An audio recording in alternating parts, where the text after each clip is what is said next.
وہ تو ویسے ہی آپ مائک پکڑ کے کسی کے پاس آ جائیں گے نا تو وہ کہے گا لٹ گئے مر گئے برباد ہو گئے. ہمیں استحکام کی طرف بڑھنا ہے. اور یہ شہباز شریف ہوں یا بلاول ہوں، فرینکلی ان کی کیا پبلک اپیل ہے.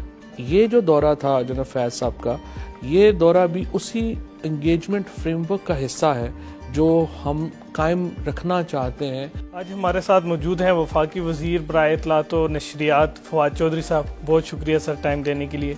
سب سے پہلے یہ بتائیں کہ جب پاناما کا کیس آیا، بہت سارے لوگوں کو بہت سارے نقصان ہوا، مشکلات آئی، اس وقت آپ ایک پی ٹی آئی کے ہیرو بن کے سامنے آئے.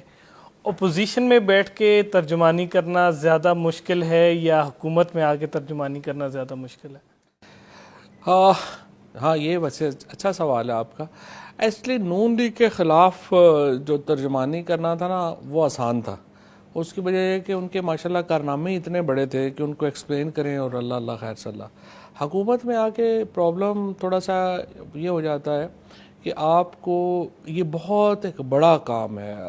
اور تھوڑا سا آ کے جب میں 2018 میں بھی آیا تھا اور اس کے بعد اب بھی میں نے کوشش یہ کی ہے کہ منسٹری آف انفارمیشن جو ہے وہ صرف حکمران پارٹی کی ترجمان نہ ہو، وہ ریاست کی ایک ترجمان ہو. اور اس حوالے سے جو پھر ہماری ایکسٹرنل پاکستان کا پوائنٹ آف ویو ہے اس کو لے کے آنا، یہ ایک بہت بڑا ایک کہیے کہ فریم ورک ہے. اپوزیشن میں جب آپ ہوتے ہیں تو ایک چھوٹا ایک فریم ورک ہوتا ہے، اس میں صرف آپ حکمران پارٹی کو ٹارگٹ کر رہے ہیں، اس کو ان کے کچے چٹھے کھول رہے ہیں، یہ کر رہے ہیں. یہاں پہ آگے ظاہر ہے ایک بڑا پیچیدہ اور کمپلیکس فریم ورک ہوتا ہے جس کو آپ لے کے آگے چلیں. مہنگائی ہوتی ہے، جیسے 3 سال ہو گئے ہیں مہنگائی ہے، ایل پی جی کی قیمتوں میں اضافہ. کبھی وزیروں سے شکوہ کیا ہے کہ کارکردگی کو بہتر کریں، دفاع کرنا مشکل ہو جاتا ہے؟ کبھی نہیں، اس میں تو کوئی ایشو ہی نہیں ہے نا. مہنگائی ہوئی ہے تو آمدنی بھی تو بڑی ہے نا. ہم نے اصل میں جو شروع میں ہم نے یہ غلطی کی کہ ہم نے یہ مہنگائی جو ہے مہنگائی وہ تو ویسے ہی آپ مائک پکڑ کے کسی کے پاس چلا جائیں گے نا تو وہ کہے گا لٹ گئے مر گئے برباد ہو گئے. اور میڈیا کا یہ جو نیریٹو تھا اس کو تقویت ملتی ہے جب ہم خود ہی کہتے ہیں کہ نہیں بڑی مہنگائی ہوئی ہے. دیکھیے مہنگائی ہوئی ہے سیلریڈ کلاس کے لیے ضرور مہنگائی ہوئی ہے، خصوصاً میڈیا کے لوگوں کے لیے مہنگائی ہوئی ہے کیونکہ ان کے مالک ان کی تنخواہیں نہیں بڑھا رہے. ہم سے تو 75 کروڑ روپیہ لے لیے، ان کی تنخواہیں نہیں بڑھا رہے. اس کے بعد لیکن جو کسان ہے جس کی آمدنی 1100 ارب روپیہ ایڈیشنل ہو گیا ہے، پھر جو کنسٹرکشن ورکر ہے، جو آپ کا مستری ہے، جو آپ کا مزدور ہے، آمدنیوں میں اضافہ بھی تو دیکھیں نا. جب بھی ہم کہتے ہیں کہ مہنگائی ہو گئی ہے تو پھر تو 1947 سے کمپیریزن شروع کر دیں گے آپ، تو اس وقت تو آنوں میں چیزیں تھیں، تو ظاہر ہے اب تنخواہیں بھی تو آنوں میں نہیں ہے نا، آمدنی بھی آنوں میں نہیں ہے.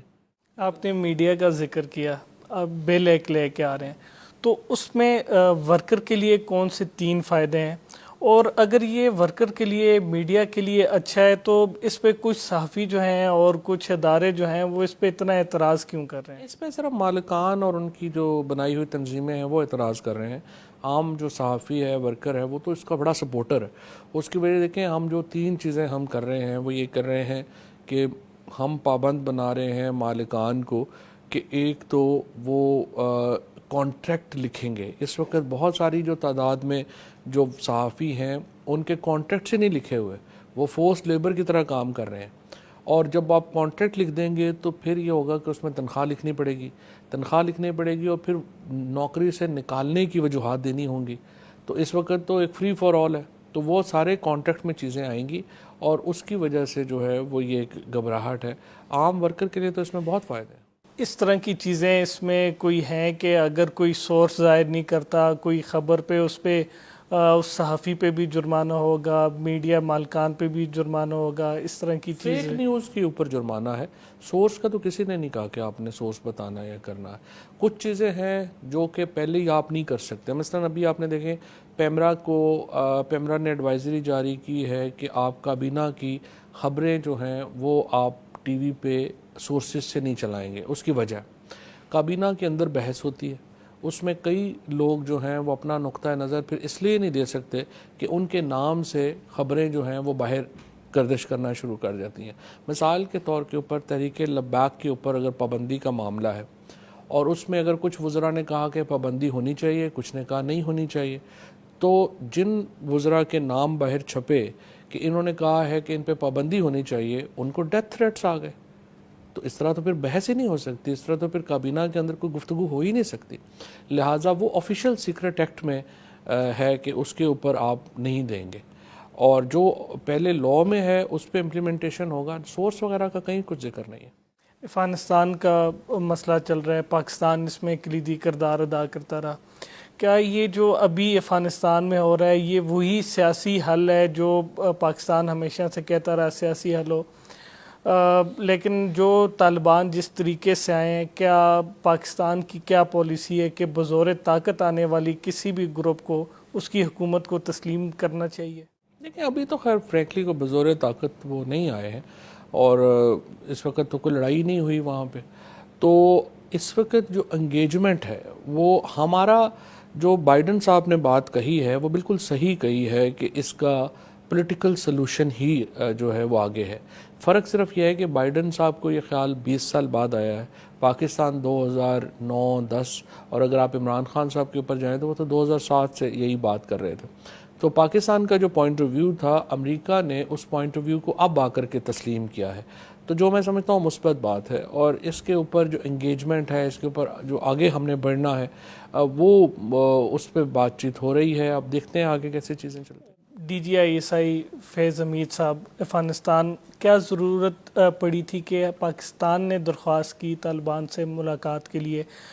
کیا وزارت خارجہ کی جانب سے یہ درخواست کی گئی تھی، وزارت داخلہ، یا یہ بطور ادارہ انہوں نے خود فیصلہ کیا ادھر جانے کا؟ دیکھیں پوری دنیا میں جہاں فارمل ریلیشن شپس نہیں ہوتے ملکوں کے، وہاں انٹیلیجنس ایجنسیز جو ہیں وہ ایک انفارمل فریم ورک کریٹ کرتی ہیں، تاکہ وہاں کے جو معاملات ہیں ان کے اوپر ملکوں کو ضرورت ہوتی ہے ایک دوسرے کے مسائل کو آگے سمجھنے کی اور لے کے بڑھنے کی. اسی لیے آپ دیکھیے کہ جب وہاں پہ اس سے پہلے CIA کے چیف وہاں پہ گئے، ترکی کے انٹیلیجنس، قطر کی انٹیلیجنس، ان تمام ملکوں کی انٹیلیجنس جو ہے ان کے روابط ہیں طالبان اتھارٹیز کے ساتھ. ہمارا طالبان کے ساتھ جو ریلیشن شپ ہے، وہ جو انگیجمنٹ ہے، وہ 2-2.5 سال سے جو ہے وہ ہماری انگیجمنٹ ہے. اسی انگیجمنٹ کی وجہ سے ہم طالبان کو امریکہ کے ساتھ بٹھانے میں کامیاب ہوئے. اسی انگیجمنٹ کی وجہ سے ہم نے جو پیس پروسیس تھا اس کو ہم آگے لے کے جانے میں کامیاب ہوئے. یہ جو دورہ تھا جناب فیض صاحب کا، یہ دورہ بھی اسی انگیجمنٹ فریم ورک کا حصہ ہے جو ہم قائم رکھنا چاہتے ہیں طالبان اتھارٹیز کے ساتھ. کیونکہ دیکھیے وہاں پہ مسائل ہیں، داعش کا وہاں پہ ایک بہت بڑا نیٹ ورک ہے، وہ ہمارے لیے تشویش کا باعث ہے. وہاں TTP کا بہت بڑا نیٹ ورک ہے، وہ ہمارے لیے تشویش کا باعث ہے. اسی طریقے سے جو مائیگریشن ہے، اگر بہت بڑی تعداد میں ہجرت ہو جاتی ہے وہاں سے، وہ بھی ہمارے لیے بڑی پرابلمٹک ہے. تو ہمارے تو بہت قریبی انٹرسٹ ہیں جن کے اوپر ہم نے نظر رکھنی ہے، اور یہ دورہ بھی اسی کا ایک حصہ تھا. روسی صدر سے بھی بات ہوئی وزیر اعظم کی، آپ نے ہی بتایا کہ ان کا دورے کے بارے میں اسے طے کیا جا رہا ہے. برطانوی وزیر اعظم سے بھی بات ہوئی، ان کے وزیر خارجہ پاکستان میں. پاکستان اس وقت افغانستان میں خاص طور پہ ایویکویشن کے معاملے پہ سب سے کلیدی کردار ادا کر رہا ہے. کیا وجہ ہے کہ ابھی تک امریکی صدر کی وزیر اعظم کو کال نہیں ہے؟ یہ تو امریکی صدر بہتر بتا سکتے ہیں کہ ان کی کیا انگیجمنٹ ہے، یا وہ کس طرح سے جو ہے وہ اس ریجن کو دیکھتے ہیں. لیکن جہاں تک میرا خیال ہے، امریکہ کے جو صدر ہیں، جو 4 ممالک جو کہ افغانستان کے معاملے میں سب سے کلیدی حیثیت رکھتے ہیں، ان میں چین ہے، روس ہے، ایران ہے اور پاکستان ہے. تو ابھی تک تو جہاں تک میرا خیال ہے ان کا 4 میں سے کسی ملک کے ساتھ رابطہ نہیں ہوا. تو یہ تو وہ بہتر بتا سکتے ہیں کہ وہ جو امریکن فارن پالیسی ہے اس کے لوگ بتا سکتے ہیں کہ وہ اس ریجن کو کیسے دیکھتے ہیں، کیونکہ ان سارے ریجنل ممالک میں سے کسی سے بھی ان کا رابطہ نہیں ہے. آپ جب وزیر سائنس اینڈ ٹیکنالوجی بنے تو وزیر اعظم عمران خان نے بھی کہا کہ مجھے بھی معلوم نہیں تھا کہ فواد چودھری اس کو اتنا ایکٹیو بنا دیں گے. آپ جب آئے اس وقت کرونا سب سے زیادہ پھیل رہا تھا، اس کے بعد آپ نے وینٹیلیٹرز بنانا شروع کر دیے، پاکستان میں سینیٹائزر نہیں تھی، اس کی پیداوار ہونا شروع ہو گئی. اب اس طرح کی کوئی خبر نہیں آ رہی، کوئی علم ہے کہ جو آپ نے پروجیکٹ شروع کیے تھے وہ چل رہے ہیں، نہیں چل رہے، اسی پیس سے چل رہے ہیں کہ نہیں؟ اگر اس ملک میں ہم نے آگے جانا ہے تو جو وزارت ہے سائنس ٹیکنالوجی کی، اور اگر آپ IT کو بھی سائنس ہی سمجھیں، اور ایجوکیشن. اگر مستقبل میں کسی نے پاکستان کی مستقبل کو بدلنا ہے تو وہ یہ دو وزارتیں ہیں, ایجوکیشن کی اور سائنس اینڈ ٹیکنالوجی اور آئی ٹی کی. اور میری نظر میں جو ہم نے ایک پورا ایک فریم ورک ہی تبدیل کر دیا. 26 فروری کو جب پہلا کووڈ کیس پاکستان میں آیا تھا, ہم کچھ بھی اپنا نہیں بنا رہے تھے, ہم ہر چیز امپورٹ کر رہے تھے, چاہے وہ وینٹیلیٹرز ہوں, چاہے ماسک ہوں, چاہے آپ کے سینیٹائزرز ہوں, کچھ بھی ہم اپنا نہیں بنا رہے تھے. ود ان 4 months پاکستان الحمدللہ سب سے بڑا ایکسپورٹر بن گیا ان ساری چیزوں کا. اور یہ سارا ایک پش تھی جو سائنس اینڈ ٹیکنالوجی منسٹری نے جو ہے وہ دی. اور اسی طریقے سے ہم نے جو ہیمپ کا ایک بہت بڑا پروجیکٹ جو ہیں وہ شروع کیے, جس میں ہم نے کہا کہ ہیمپ سے جو ہے وہ ٹیکسٹائل اور وہ بنے گا. پھر ہم نے 450 گورنمنٹ سکولز کو سٹیم سکولز میں کنورٹ کرنے کا ہے. میرا خیال ہے کہ ابھی تو مجھے نہیں پتا کہ ان پروجیکٹس کے اوپر کیا کام ہو رہا ہے یا کیسے ہم آگے جا رہے ہیں, بٹ میرے خیال میں یہ ایک فنڈامنٹل پروجیکٹس ہیں اور ان کو ضرور آگے لے کے جانا چاہیے. تقریباً 6 بار آئی جی پنجاب تبدیل ہو گئے, 3 بار سیکٹریز, اور ایک مرتبہ پھر خبریں آ رہی ہیں کہ تبدیل ہو رہے ہیں اور وفاق کی ہدایت اس میں نہیں ہے. تو کیا اسی طریقے سے جیسے پنجاب چل رہا ہے, آپ کو لگتا ہے کہ اس پرفارمنس سے آئندہ پھر دوبارہ آپ پنجاب میں حکومت بنا سکتے ہیں؟ دیکھیں جی, حکومت بنانے میں تو خیر انشاءاللہ کوئی پرابلم نہیں آئے گی.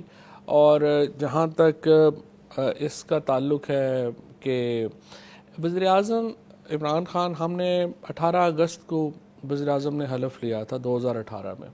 سپٹمبر سے وزیر اعظم انسسٹ کر رہے ہیں کہ لوکل گورنمنٹ جو ہے وہ ہمیں بنانی چاہیے, اور پنجاب میں بھی اور خیبر پختونخوا میں بھی اور باقی جگہوں کے اوپر بھی. سب سے بڑا پرابلم یہ ہے کہ سی ایس چیف سیکرٹری اور آئی جی کوئی بڑا امپورٹنٹ رول ادا نہیں کر سکتے اس صوبے کو چلانے میں. یہ جب تک مقامی حکومتیں نہ ہوں, مقامی وسائل نہ ہوں, گورننس کا مسئلہ حل نہیں ہوتا. اور مجھے یہ ضرور ہے کہ وزیر اعظم کی بہت انسسٹنس کے بعد بھی ابھی تک صوبائی حکومتیں جو ہیں وہ لوکل گورنمنٹ فریم ورک نہیں بنا سکیں. اور ہمارا اصل جو سب سے بڑا گورننس کا آپ سمجھیے کہ جو کمزوری آتی ہے وہ لوکل گورنمنٹ نہ ہونے کی وجہ سے آتی ہے. ابھی بلاول بھٹو, شہباز شریف کی بہت زیادہ پھر سے روابط ہو رہے ہیں. کیا کوئی اس طرح کا امکان ہے جیسے پی ڈی ایم بھی اب الیکشن کی تیاری کر رہی ہے کہ قبل از وقت الیکشن ہو سکیں؟ دیکھیں جی, پہلی بات تو یہ ہے کہ اس وقت افغانستان کی جو صورتحال ہے, ہماری جو ریجن کی صورتحال ہے, اس میں قبل از وقت الیکشن کا پاکستان افورڈ ہی نہیں کرتا, اور نہ ہی کسی کو یہ سوچنا بھی چاہیے. ہمارے ہاں میڈیا میں ایک طبقہ ہے جو انفارچونیٹلی اس کو لگتا ہے کہ ہر وقت ایک اس جو ہے وہ ایک ڈرامہ چلتا رہے گا تو ہماری ریٹنگز آتی رہیں گی. وہ ہر وقت اس طرح کا کوئی نہ کوئی شوشہ پکڑ کے جو ہے وہ بیٹھ جاتے ہیں. الیکشن کروانا نہ پاکستان کے انٹرسٹ میں ہے اس وقت, نہ ہی ریجنل سچویشن جو ہے وہ ہمیں اس کی جو ہے وہ کوئی اجازت دیتی ہے کہ ہم اس کو لے کے آگے بڑھیں. سو الیکشن جو ہے وہ اپنے وقت پہ ہی ہوں گے. لیکن جہاں تک اس بات کا تعلق ہے کہ یہ جو استحکام کی بات ہے, ہمیں استحکام کی طرف بڑھنا ہے. اور یہ شہباز شریف ہوں یا بلاول ہوں, فرینکلی ان کی کیا پبلک اپیل ہے؟ ابھی تو پاکستان کی سیاست میں ان کی تو مجھے کوئی گنجائش نظر آتی ہے, نہ ہی کوئی جگہ نظر آتی ہے. بلاول بھٹو تو مجھے نہیں لگتا اس وقت انٹیریئر سندھ کے علاوہ, وہ آپ کو پتہ ہے وہ تو کراچی سے بھی الیکشن ہار گئے تھے. سو وہ کیسے پنجاب سے الیکشن لڑ, بلاول بھٹو تو خود بھی پنجاب میں کہیں الیکشن نہیں لڑ سکتے. شہباز شریف صاحب جو ہیں وہ تو سینٹرل پنجاب کے باہر تو ان کے لیے جلسہ کرنا ہی مشکل ہو جاتا ہے. اسی طرح سے جو مریم نواز ہیں, ان کی کوئی قد کی ہے اس وقت. عمران خان کے قد کا پاکستان میں کون لیڈر ہے؟ کوئی بھی نہیں ہے. سو ایک وقت میں بے نظیر بھٹو کا جو حیثیت تھی جو چاروں صوبوں میں تھی, آج صرف پاکستان تحریک انصاف ہے جو چاروں صوبوں میں ہے. اور عمران خان کا ووٹ خیبر میں بھی ہے, کراچی میں بھی ہے, کوئٹہ میں بھی ہے, لاہور میں بھی ہے, اور تو کوئی آدمی اس قد کا ہے ہی نہیں. اچھا, آخر میں کچھ نام لوں گا, آپ نے ان میں سے کسی ایک کا نام لے لینا ہے. بطور وزیر خزانہ آپ کے لیے کون بہتر ہے, اسد عمر, حفیظ شیخ یا شوکت طرین؟ وزیر خزانہ جو ہے بیسیکلی میں نے دیکھا ہے کہ یہ بڑی ایک ٹرکی جاب ہے. ہر آدمی کی ایک اپنا ہی ورژن ہوتا ہے اکانومی کا, اور ہر آدمی اپنا ہی ورژن لے کے جو ہے وہ آگے چلتا ہے اور ہر ایک کا بالکل دوسرے سے نہیں ملتا. سو آئی وڈ ناٹ, مطلب مجھے نہیں پتا فرینکلی کہ کس کا جو ہے وہ آپ کس کو کہہ سکتے ہیں کہ وہ سب سے بہترین تھا, لیکن ہر ایک کی ایک اپنی تھیوری ہے جس پہ وہ چلتا ہے. کوئی نام نہیں لیں گے اس پہ کوئی بنتا نہیں ہے. اچھا, وزیر اعلیٰ کون بہتر رہا کے پی میں, محمود خان یا پرویز خٹک؟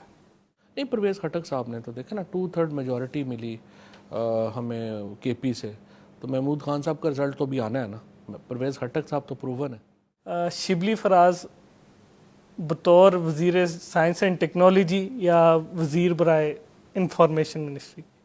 دونوں میں ٹھیک ہی تھے, بس ٹھیک ہی چل رہے ہیں. اور آپ کو کیا لگتا ہے تحریک انصاف کو اپوزیشن میں سے, نون لیگ میں سے کون زیادہ ٹف ٹائم دیتا ہے, محمد زبیر یا مریم اورنگزیب؟ ایک تو دونوں ہی اوبیسلی نان الیکٹڈ ہیں اور دونوں کا جو بیک گراؤنڈ ہے وہ پولیٹیکل نہیں ہے, تو دونوں مطلب ایک ایسے ڈرائنگ روم پولیٹیشین ہیں دونوں. Thank you so much independent Urdu کو ٹائم دینے کے لیے.